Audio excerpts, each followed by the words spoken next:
currently filming inside one of the largest laboratories testing for coronavirus in the UK. It's made me really angry, and there's been times on shift where I've really had to bite my tongue. Oh, did you see that? My evidence reveals how some people could be getting the wrong result. What you're seeing here is just absolutely crazy. There is almost zero question that this would lead to contamination. The government has spent over £1 billion setting up a network of testing labs, including this one in Milton Keynes. Hi folks, I'm here at the Milton Keynes Mega Lab, where they're doing a most phenomenal amount of testing. But I find frustrated staff losing faith in the system. What do the X's mean? Every tube is a person. You have to think that way. And probably quite a scared person or a worried person. As we begin to return to normal life, can we trust testing to help keep us safe? You just cannot run a service like this.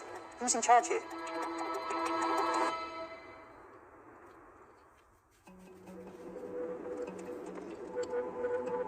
I'm so motivated to go in and really find out what's happening there.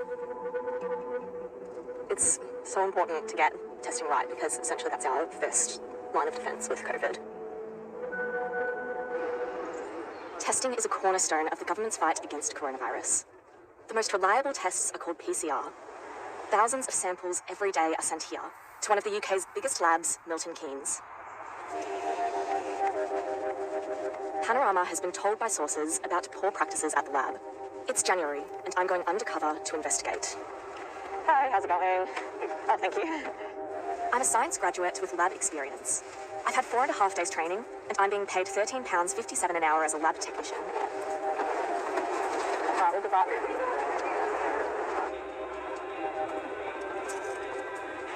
We're disguising the identities of all the people I'm working with. Morning, yeah, good, how are you? I start working in what's called the debagging area. As soon as I start unpacking samples, I notice a number of the tubes they come in leak.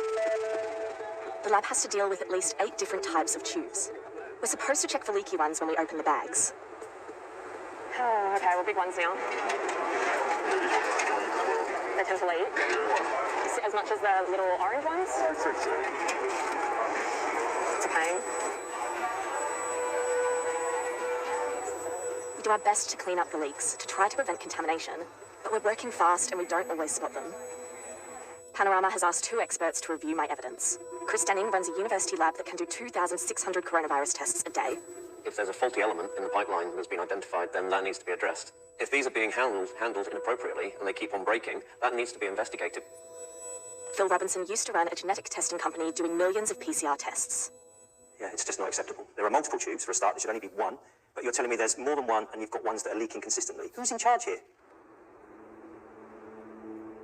The government says that all tubes meet strict standards.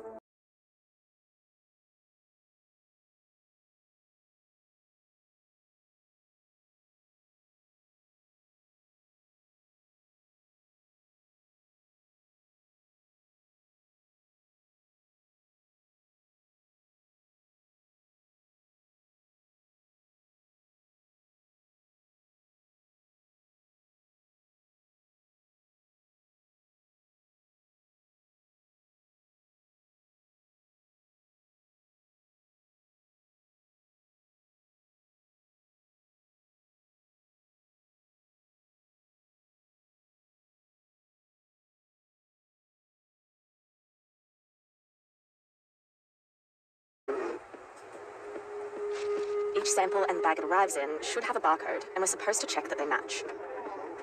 It's how we can be sure the results get sent to the right people. In training, they told us to match the barcodes, right? How they told you, they told us to make this barcode and this barcode the same. Yeah. And obviously, if you're going to sit down and do this example, now there's no way you can check that. Yeah, you can't. What, you don't think would you not meet target? I mean, I don't think so. What we should also be looking out for is sample tubes arriving without barcodes on them. Otherwise, they could get lost in the system. Have you ever done it on shift where you properly checked everything? First shift. Oh, you did the first shift? I mean, not even technically, I was the first hour into it. And actually, everyone else is opening shit from there. No one's doing it. After 4 shifts opening bags, I moved to a new section. And it's not long before we have a tube that doesn't seem to have a barcode. Yeah. The thing is, most of the time, when you look at barcodes, the barcode's in the bag. So it's like a waste of time. Oh, you could have actually tracked it. But it looks like nobody noticed the barcode was missing before they threw the bag away. She had to chuck one sample that didn't have a barcode on it. So that means, yeah, it's not logged into the system. That person who took that test isn't going to get told a result. And everyone talks about having at least a few a day of these sorts of samples. So essentially, if that's getting missed at that stage, it results in a whole bunch of people not finding out. Yeah. Yeah. Do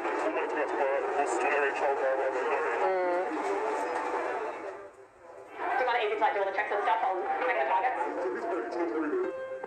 If you try and put arbitrary targets on, we must hit this number, that puts undue pressure on people, and then people are going to make mistakes or they're going to rush it because they feel that there's no option for them. It forces the operator to basically cut corners. So I guess from the lab's perspective, they have to do a lot of tests, have to push people quickly. I understand that, but there are ways of making things faster, and it's not by doing things at lower quality because your process is incorrect. Last April, the Milton Keynes lab, which is run by a not-for-profit company called UK Biocentre, became the UK's first coronavirus lighthouse lab.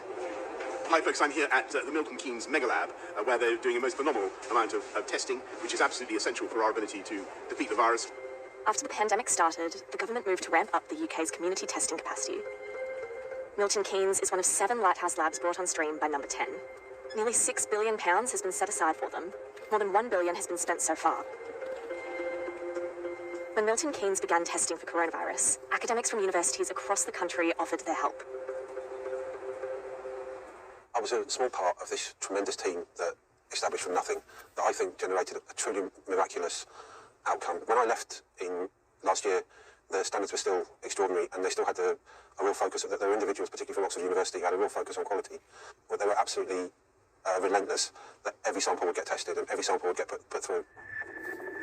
During the summer, many of the scientists left to go back to their full-time jobs. Many of the 70 technicians on my team are recent graduates. There are 850 people working here now, and 4 different teams in the lab. Were you worried about standards and quality once you left the lab? I think there was a genuine change in the level of experience of the staff that were joining as compared to the ones that left. You have to think that way, and probably quite a scared person or a worried person. We have a responsibility, or certainly when I was working, I had a responsibility to get those results back to them. When those academics left, there was a significant rise in the number of people taking tests. When schools and colleges returned after summer, the testing system struggled to cope. A report by MPs in March found the system never met the target of consistently getting results back within 24 hours. They said it's not clear it can justify its unimaginable costs. Before the pandemic, there was already a network of smaller local and NHS labs, but they didn't have enough capacity. Sir John Oldham's a health expert who's worked for 5 governments and 10 secretaries of state. He believes it would have been better to focus on expanding the existing system. The test, track and trace was built, from my perspective, in the wrong way. If instead of having spent the billions we have creating a new system, we'd spent probably less than that reinforcing the existing system, I think we would have been a lot better off. That failure contributed to a reason that we had the higher death rate and that we had the biggest economic hit from COVID of any G7 country.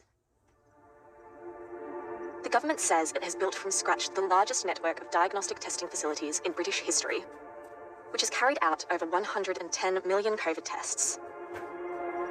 It says it's worked with highly experienced partners in the public and private sector, and made it clear that public authorities must achieve value for taxpayers.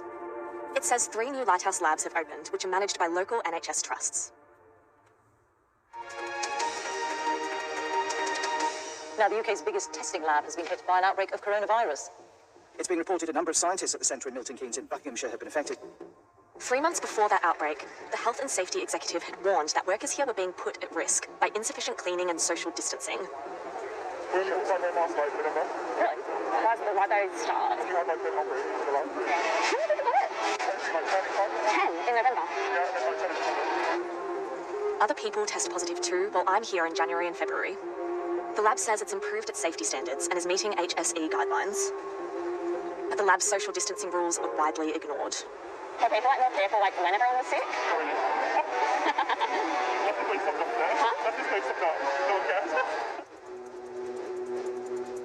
The lab has the capacity to run around 70,000 tests each day, but the number of samples actually arriving is much lower. During my time at the lab, we usually did between 18 and 40,000 a day. A lot of the time, we don't have much to do. Yeah, why not? Yes. During that same week, the UK reaches one of many miserable milestones. There's been more grim news on the coronavirus, with the number of COVID deaths recorded in the last 24 hours more than 1,800. That's yet another record since the pandemic began. You've got one of the biggest COVID labs in the UK not utilising their capabilities.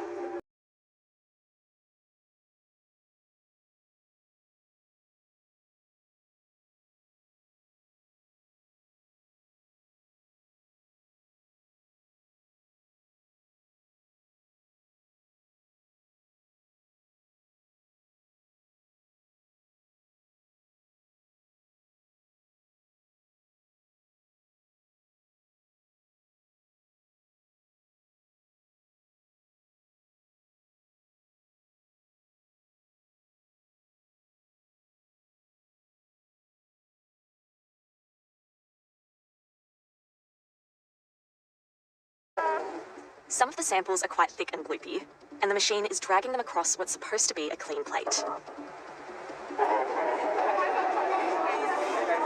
did you see that? If a gloopy sample is positive and it contaminates the plate, it could mean people being told they're positive when they're not, having to self-isolate when they don't need to. I think it was just a bit gloopy. Oh, there's another one. Ooh. Got a lot on this one. Look at that gloopy boy. It looks like there could be contamination to me, but this technician who's training me on the machine doesn't seem to think it's a problem. One of like the pipette tips of like drips as it was going across, I couldn't really tell where it went.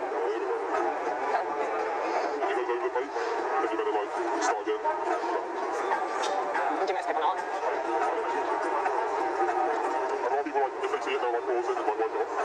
Technicians wipe off the gloopy samples with their gloves or a tissue.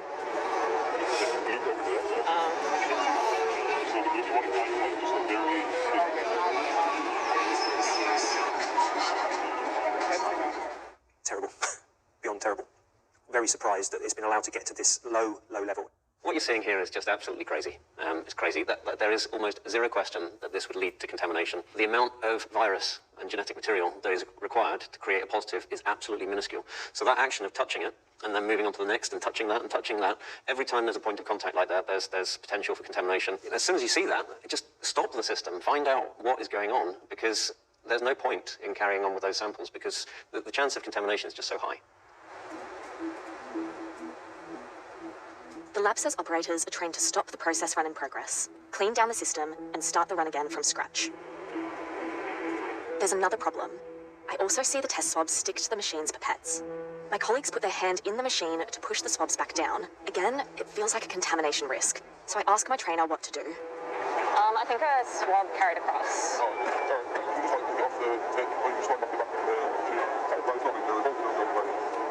The sticky swabs sometimes fall across other people's samples. What can we do? I see my colleagues handle swabs a lot. Oh, yeah, what just happened? Was it fine? Oh, it just fell back.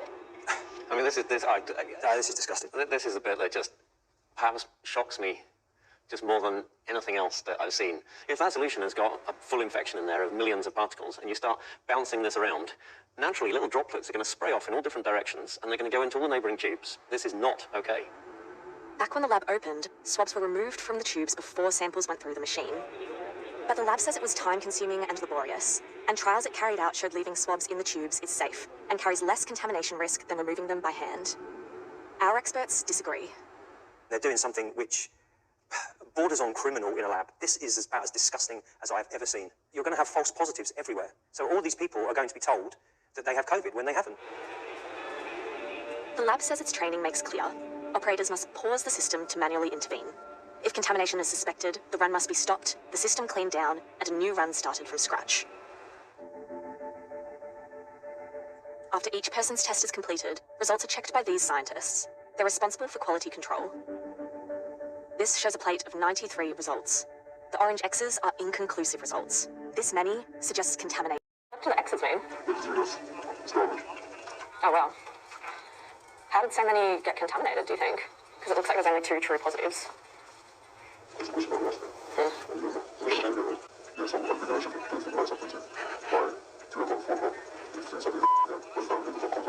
You see a massive half the food is garbage.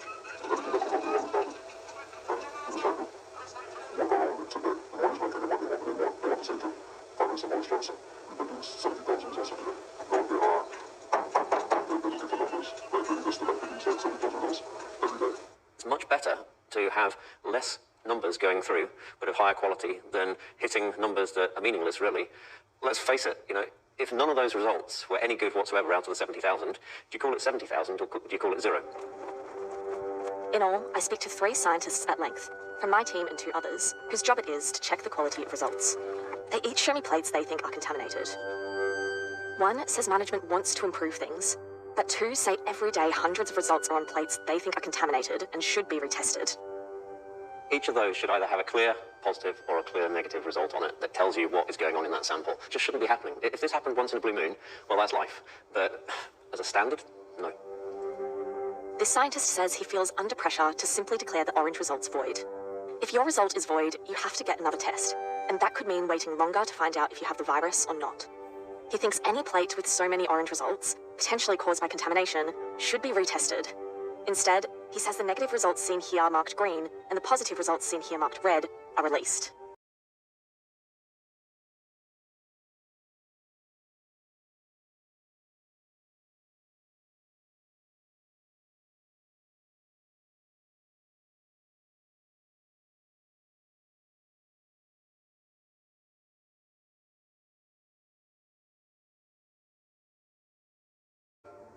No, is the straight answer to that. If you've got that level of contamination on the plate which shows as a positive, how do you know the positives are positive?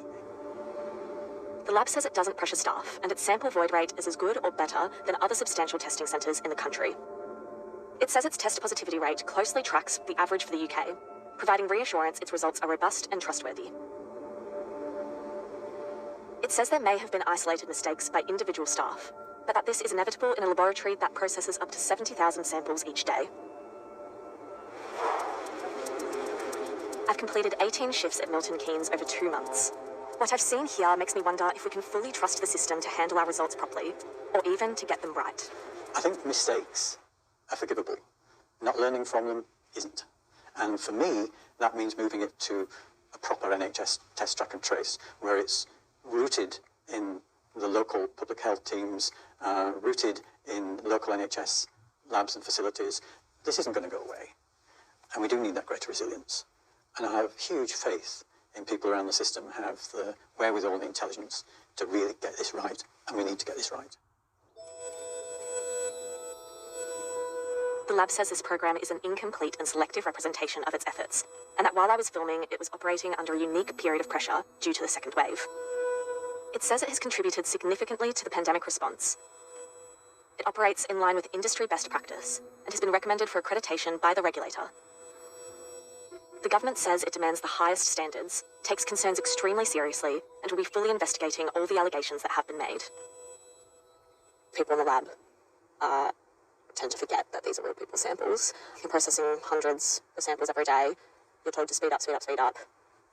Yeah, I think it's very easy to forget that there's real people waiting at the end of this, and what we do has consequences for those people. A third wave is spreading across Europe. I hope the system we've invested so much money in and so much faith in can do what it was designed to do and help keep us all safe.